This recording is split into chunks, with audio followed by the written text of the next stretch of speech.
It's time for us to take care of all the drivetrain fluids on our Nissan Xterra.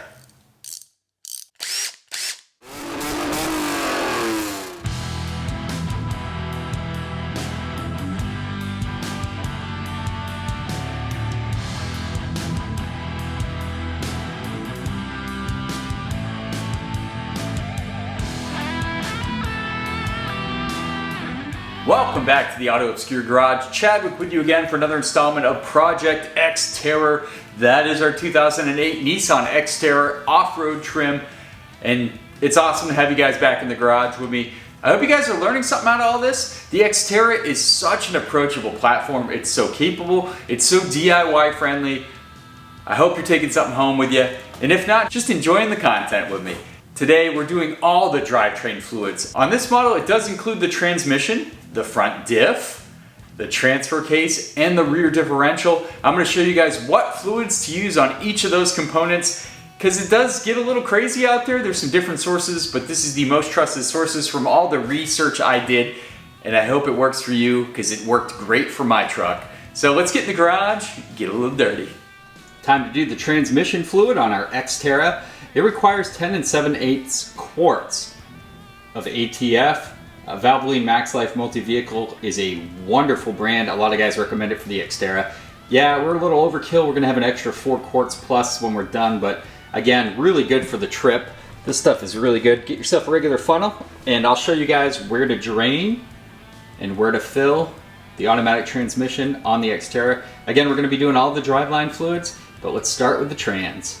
To fill the trans on the Xterra, the 2008 anyway, there's a trans fill right under the hood. You come down here and you can see right here, actually it's super hard to see, but there's a little cap here. It's held by a 10mm here to the back. You undo that 10 and you can pull this whole cap off, put a funnel in there, and that's how you fill the transmission. That's actually a transmission fluid level checker too. Look at that. All right, time to go under the vehicle and see where the drain plug is. We're underneath the Xterra now. This is the bottom of the transmission pan. You can see right here, this happy little bolt is a 19mm. That would be our drain bolt. So we're gonna get 19 on here and drain this fluid out. Under the suspicion that this is old fluid behind here, just given the maintenance history of this particular vehicle. So let's see what we're working with. You can see it dripping out a little bit. It is kind of brownish. Okay, you can still see it is kind of ATF colored, but it is a little more brown than I like. It has kind of a burnt smell to it. So it's probably been a while since this trans fluid has been swapped out, so good thing to do this. Put a new crush washer on our drain plug. Put that back in the truck. Okay, we're looking at the ATF that just came out of the transmission on our Xterra. And yeah, it's got a little bit of ATF color to it, but it's really brown. Yeah, usually that's an older fluid. I wouldn't doubt it. I don't think this vehicle had as much maintenance as it should have had over its lifetime at 180,000 miles. So I'm glad I'm doing the fluid. Yeah, it didn't really have any transmission issues, but that's not a reason enough. Just do your fluids. Peace of mind. All right, let's put in our first 5 quarts of the good stuff here.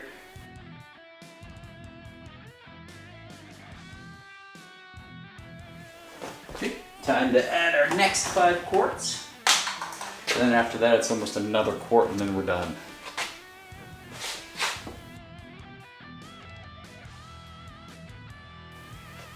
Here we go. Got a couple little drops to pick up, but there you go. 10 7/8 quarts of transmission fluid in the Xterra. New transmission fluid in the Xterra. Getting ready to do the front diff on the Xterra, and this is all you really need. I'm looking for some Valvoline daily gear oil here, 80W90. That's what it recommends for the front diff. You're gonna need a 10mm Torx to get the fill and drain plugs off. And then I'm gonna use a fluid pump, just a cheapy little kit here. My old one was pretty funky, so I'm gonna bust open a new one. These are awesome. So you can get a small one or a large one. The large one connects to the gallon size. They have a smaller version that goes onto quarts for any kind of automotive fluids you're doing, so huge help there. So there's not a lot of fluid. I can't remember off the top of my head, but then again, with differentials and transfer cases, I kind of just fill them until they start to weep out of the fill hole, and that's usually good enough. So let's get in there, pump this new fluid in. Underneath the Xterra, you can see this is our front differential, and right up there is the fill plug. So it's a 10 millimeter hex. To get that out, we're going to loosen that up before we take out the bolt, which is on the driver's side of this front differential. So let's go ahead and loosen that up. Remove this fill bolt. Have your drip pan handy just in case it's filled up to the brim, and ours is not. And there's our fill bolt removed. We're going to go to the driver's side now and remove that drain bolt. Driver's side, a little tricky to get my big bulky camera under here, but there you go. At the bottom is the drain bolt, again facing the driver's side of the vehicle. 10 millimeter hex. Let's get that out of there, and definitely make sure you have your drip pan ready. See if I can somewhat film this while I remove the drain plug.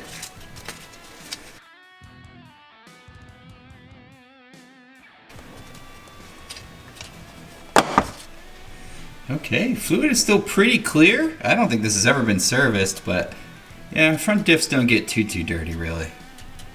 So yeah, looks a little cloudy, but pretty clear. We'll let that drain all the way out, and we'll fill it back up again. So we're looking at the fill plug and the drain plug. You can see the drain plug has a little magnetic area on the back. Mine just had a little bit of stuff on there, nothing to report that was too crazy.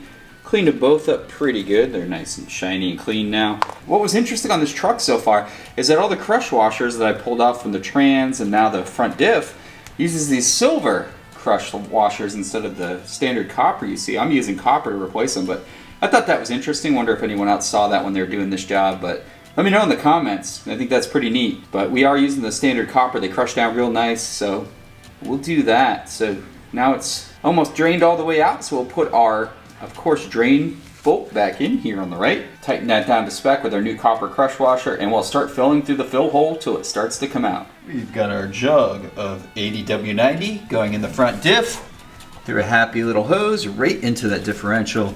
We've also got our trusty little fill bolt at the ready with a new copper crush washer. When that starts to flow out of here, we'll go ahead and tighten that bolt up, and we'll be done with the front differential.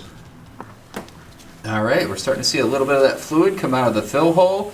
It's time to pull our hose out, put the fill plug back in.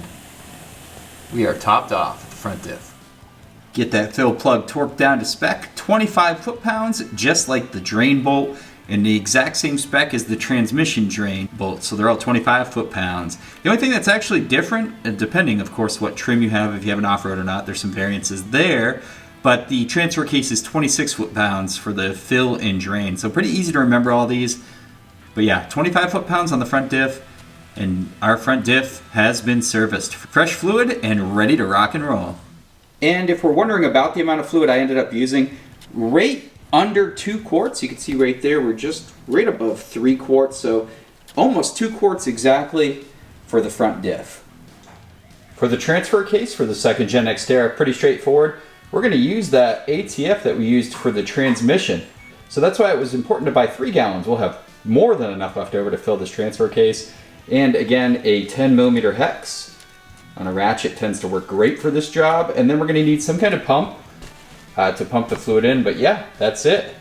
Let's go ahead and get the drain and fill bolts out of the transfer case. Underneath the Xterra now, you can see the bolt right there. Front and center. Now, if you're like me and have an off-road one or a later Pro 4X, you're going to remove some skid plates. Everyone else, I don't think you have anything to remove, so it's pretty accessible. But yeah, skid plates come off pretty easy with 12 millimeter bolts if you have the off-road or the Pro 4X. So here we are. This is, again, 10 millimeter hex. Before we do that, we're going to move over here to your left.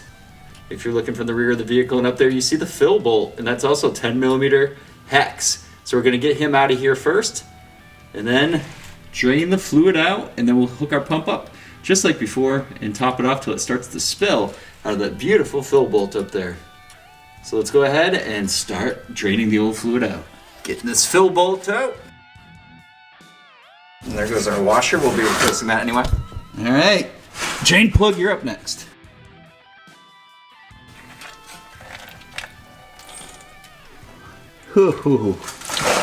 That fluid is gnarly. Yeah, super dark. That's why we're doing all these fluids. Yum. Keep in mind, that's supposed to be nice, pinkish ATF. Ooh boy. Let's keep the theme going. Here is the fill plug on the left, drain plug on the right. You can see the old crush washers compared to the new ones I'm going to put on there. So they're pretty cleaned up. As simple as reinstalling that drain plug back in, filling it off until it starts to come out the fill hole, and then we'll put the fill plug back in. Super simple here. Just using the ATF we used in the transmission. Let's get it done. All right, drain plug is back in there. It is torqued to spec, 26 foot-pounds on this transfer case. And time to pump in the new ATF in the fill hole. We can see we have dripping from the fill hole, so it's time to pull the hose out and torque down our fill bolt.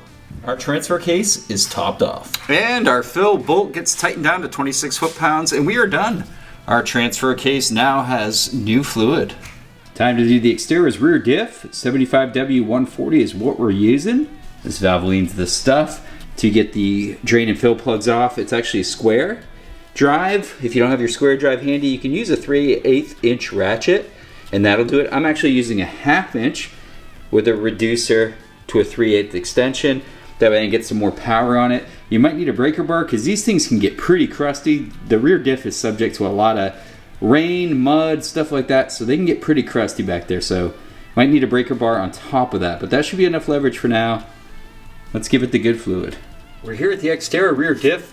Here's the fill bolt. 3/8 inch square drive will do it, or a 3/8 inch socket can work. And now, let me slide my catch pin out of the way.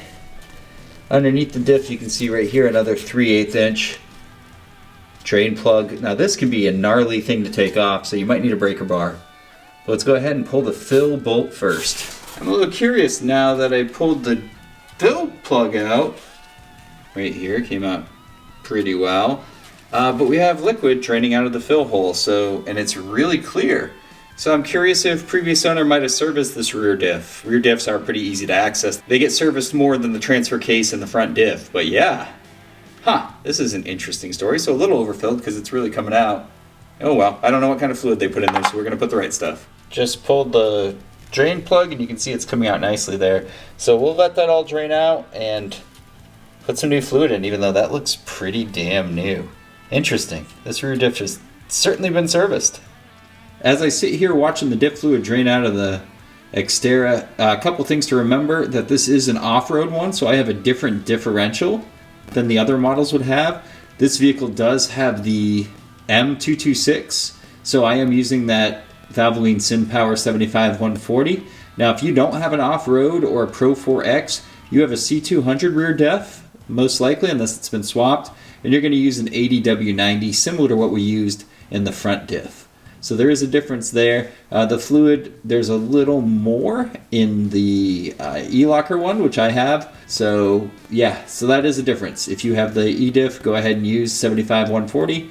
Use 80W90 if you don't have an off-road or Pro 4X. Also, these threaded fill and drain plugs look like they need a little RTD on them. I've heard on the forums, so I'm going to do that just in case.